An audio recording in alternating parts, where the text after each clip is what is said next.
Final mission, Xichra's Lair. I think I'll put Ice Wall on, just to help deal with the trolls. There she is. Xichra, what's this? An intruder in my private chambers? Guards, dispatch this furry nuisance at once. Okay, here we are. So those multi-crystals really made that a lot easier.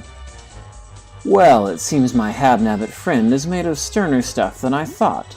But let's see how you fare against something, shall we say, more challenging. Alright, so the way it works fighting her is that she is going to intermittently fly up out of the screen and drop things on us that we have to dodge. And then we have to make use of these fire and Zeridium seeds to blast her. And as she gets more hurt, the things she drops will be worse, or sends at us. And the background will change, she'll start to move faster, the cannons will start to spin. Every once in a while she just comes down and sends those fireballs at us. They're pretty easy to dodge with the shield.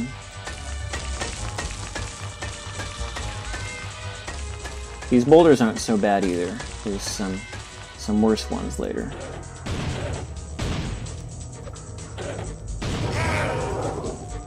So you can tell that she's starting a little bit annoyed here. Background's changed.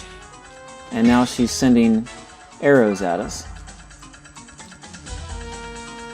We should be able to try to use our shield to block. Unfortunately, they come from both sides, so you have to be pretty careful about it.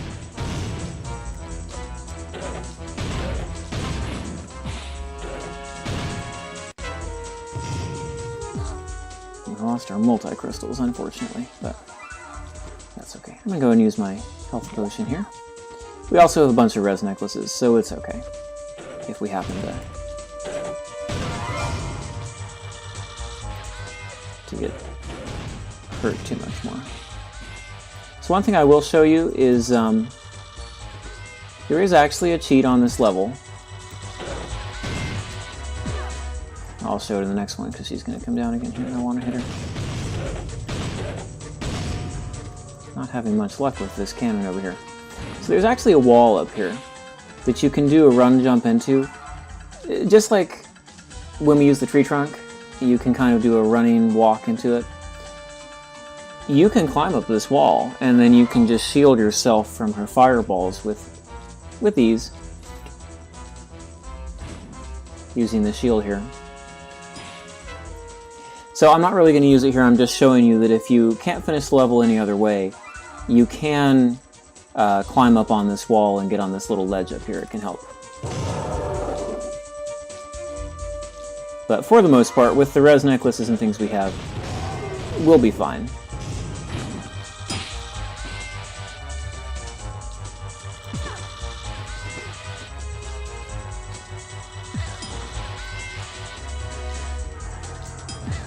It's really hard to dodge both these because you have to try to dodge both sides.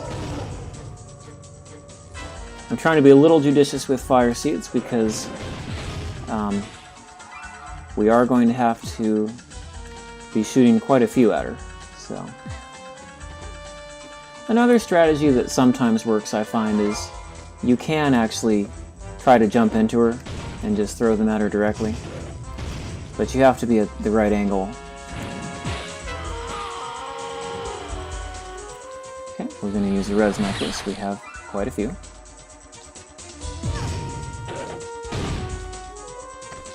That wasn't so bad.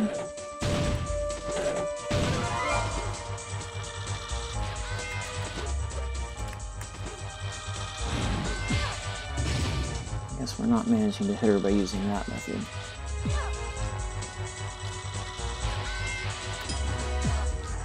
Yeah, you really can't guard from both sides here. It's pretty much impossible. Let's see if we can get a shot off on her.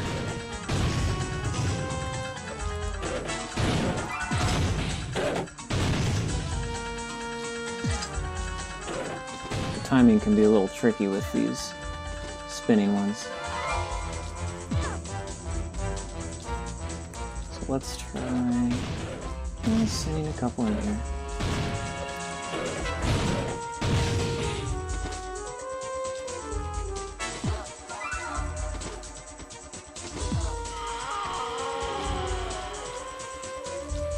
And this is why I picked up res necklaces so extensively throughout the game. They're very important to have on hand. Okay, the background is red now. I think she's blinking, so she's definitely mad. These spike balls are, I think, easier to avoid than the arrows because you can kind of move back and forth between them. So what happens now, she's not just going to get hit and hurt. We're going to have to use our V-Blade spell, so I'm getting that ready. We're going to have to use our seeds to knock her down. Whenever we hit her, we want to get a few shots off on her.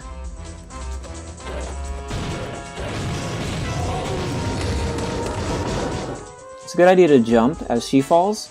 It's kind of like the Goblin Chief. Remember how he could stun you if you were on the ground at the time that he fell, or landed? It's the same thing with her. So you want to, if possible, navigate all these things. You've got to move between the spiky balls. You've got to catch her when she falls. With V-Blade, you've got to use the spinning cannons at the right time to throw the seeds. If we run out of fire seeds, we're going to use Iridium seeds. Oh, she's still dropping things at us. Okay. She's apparently still pretty mad.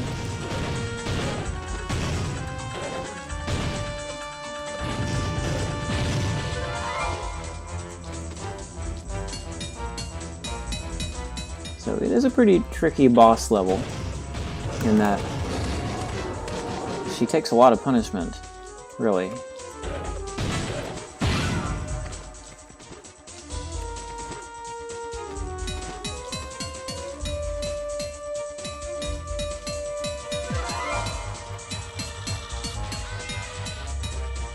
Boy, she's really upset about this.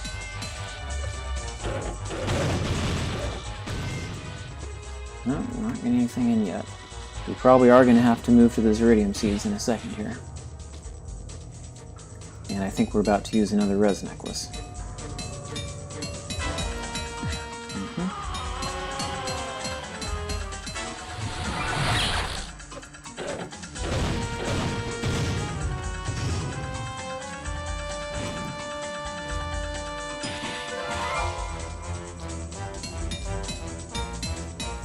I'd like to be getting more out of my fire seeds. It's just kind of a combination of timing and her location and everything.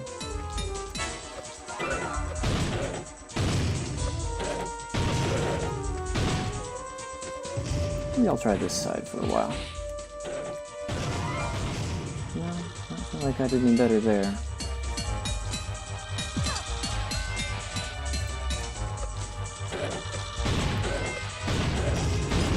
No, we're having quite the time hitting her.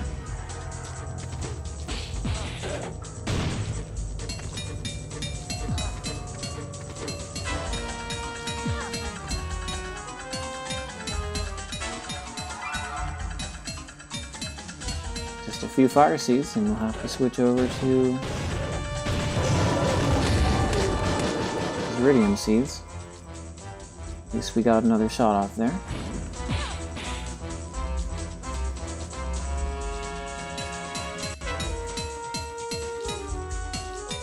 It would be good to have multi-crystals at this part, just because you could put more damage on. But if you use the technique of kind of jumping as she falls, you can get more damage in than you would otherwise.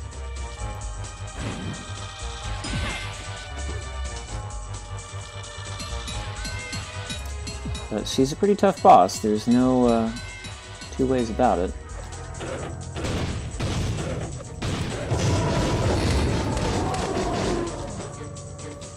Still not blinking, but we're definitely putting damage on.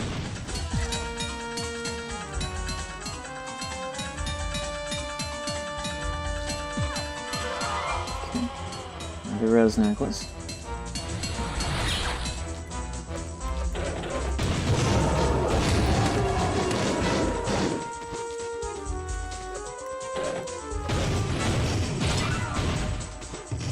Yeah, it's not worth trying to hit her a second time.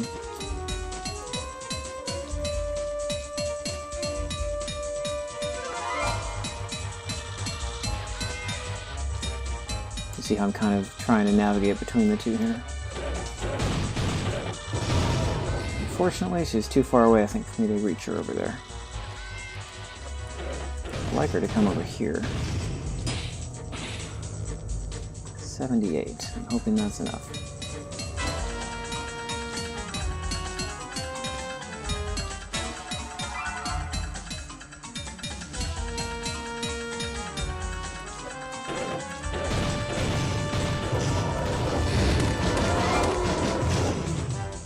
Okay, she is blinking now, so that's progress. You just have to keep getting damage on.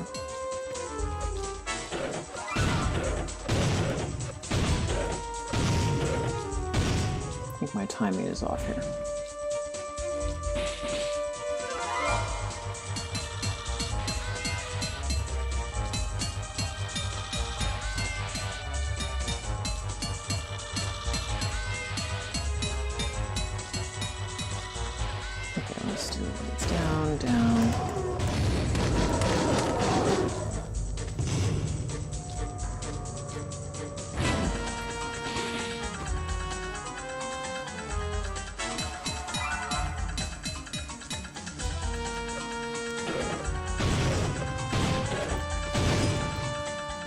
Didn't get her that time.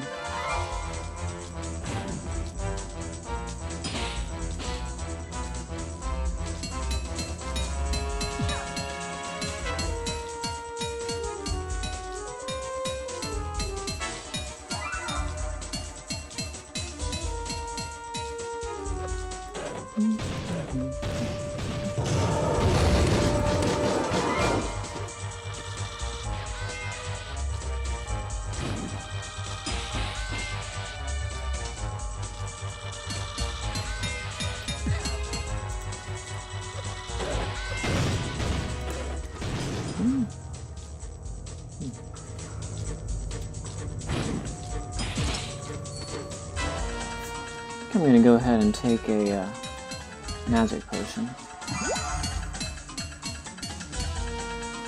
because our V-blade is getting low enough that I want to have more magic.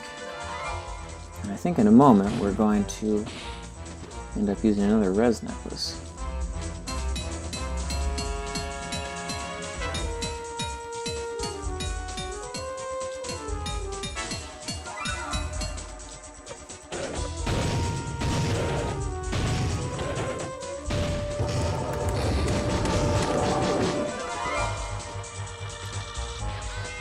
She has to be getting pretty hurt at this point.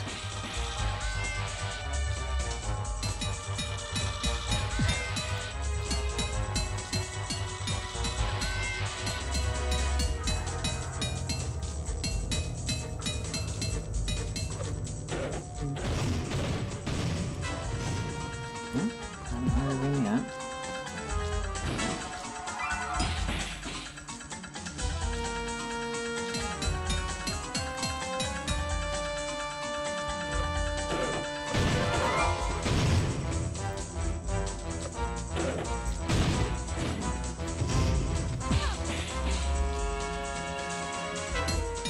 $40 seeds, I'm hoping that'll do it.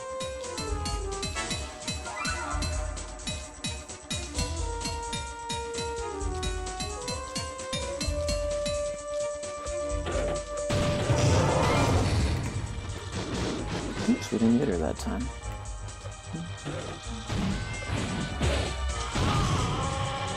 Okay, we died again, but we have another res necklace.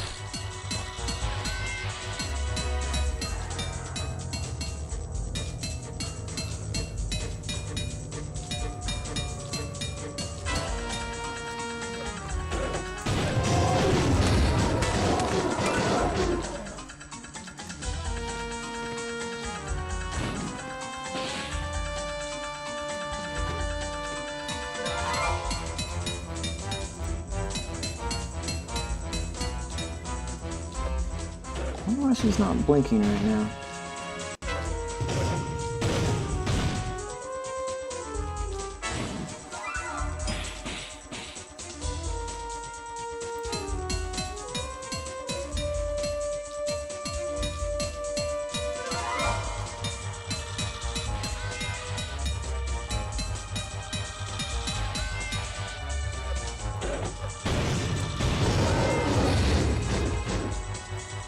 Okay.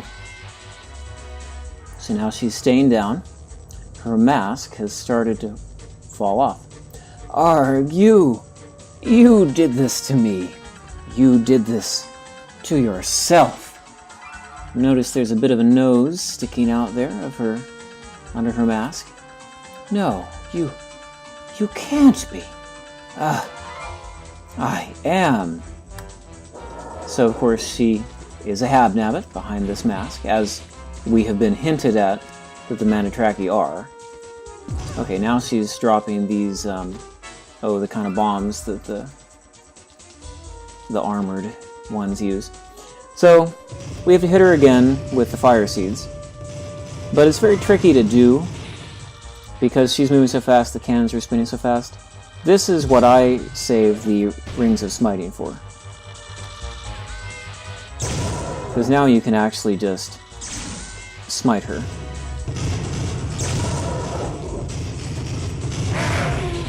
And it just takes a few before she falls.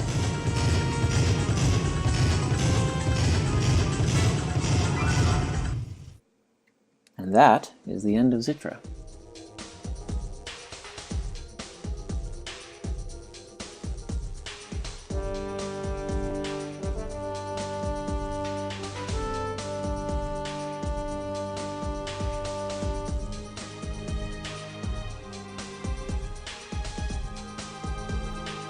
So here she is fallen, her wings burnt, her mask failed, and Ferazel stands victoriously.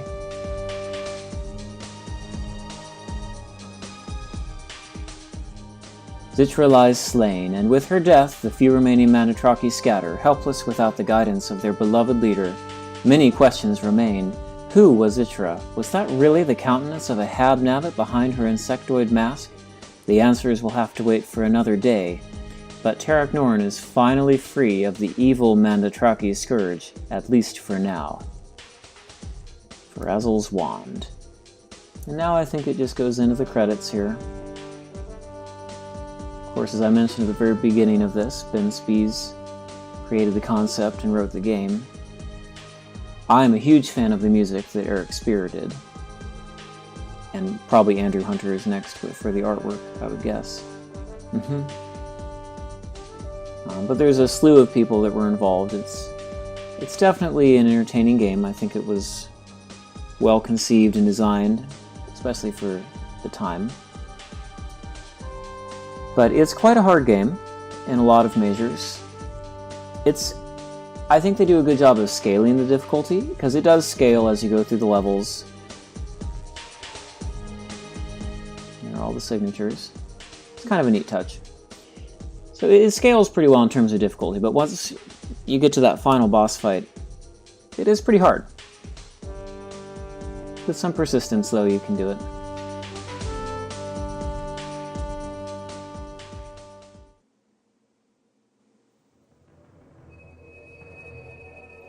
And that is that. We are taken back to the menu where we started the whole thing. I'll probably do another short video that explores some of the secrets and unused elements of levels in the game, but that is the main game. It definitely leaves it open-ended. You know the Manditraki are actually Habnabbits, or at least ruled by Habnabbits, and you get a hint that they're not gone for good. Unfortunately, this game was never picked up for a sequel. Ben Spies left Ambrosia Software shortly after its release, and there was never anything beyond another minor point update or two. Now, a few years ago, Ben Spies reacquired the rights to both Ferazel's Wand, this game, and Harry the Handsome Executive, the other game he made for Ambrosia. I believe he does have intentions of, at some point, either updating the game, or maybe adding more to it. He did release a level editor years back, around the time, shortly after the game's release, I think. So fans have made some fan-made levels, and there's been some third-party worlds that people created to carry on the legacy, but there's been nothing official since this. But the game is a very flexible engine. The editor is tricky to use, but it is useful, so you could even expand on it in that. But I would be curious to see what Ben Spies has in store for this particular property. As it stands, though, that is Ferazel's wand. Thank you for watching.